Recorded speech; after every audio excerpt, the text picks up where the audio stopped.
এমন কয়েকটি সংকেত যেটা আপনার জীবনে শুভ সময়ের ইঙ্গিত দেয়, আপনার সৌভাগ্য বৃদ্ধির ইঙ্গিত দেয়, হঠাৎ অর্থপ্রাপ্তির ইঙ্গিত দেয়, এমনকি আপনার বাড়িতে মা লক্ষ্মীর আগমনের ইঙ্গিত দেয়, মা লক্ষ্মীর চিরস্থায়ী হওয়ার ইঙ্গিত দেয়।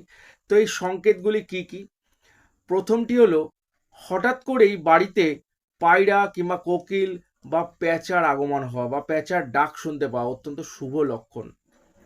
২ নম্বর হলো, বাড়ি থেকে বেরোনোর সময় হঠাৎ করেই যদি কোনো খুচরো পয়সা অর্থাৎ ১ টাকা, ২ টাকা, ৫ টাকা, ১০ টাকা পড়ে থাকতে দেখেন, এটা অত্যন্ত শুভ ইঙ্গিত, এটা হঠাৎ অর্থপ্রাপ্তির ইঙ্গিত।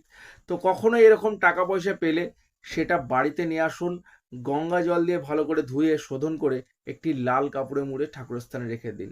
অত্যন্ত ভালো হবে, অত্যন্ত শুভ হবে।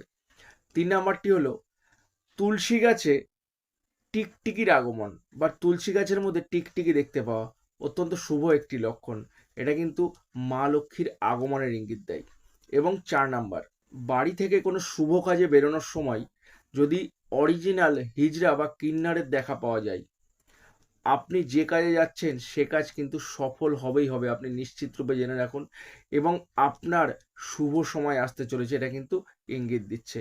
তো এমন সংকেতগুলি যদি কারোর সাথে ঘটে থাকে, বর্তমান সময় যদি কেউ ফেস করে থাকেন, ডেফিনেটলি আপনার জীবনে শুভ সময় আসবেই আসবে। যদি ভিডিওটা ভালো লাগে অবশ্যই একটা শেয়ার করবে।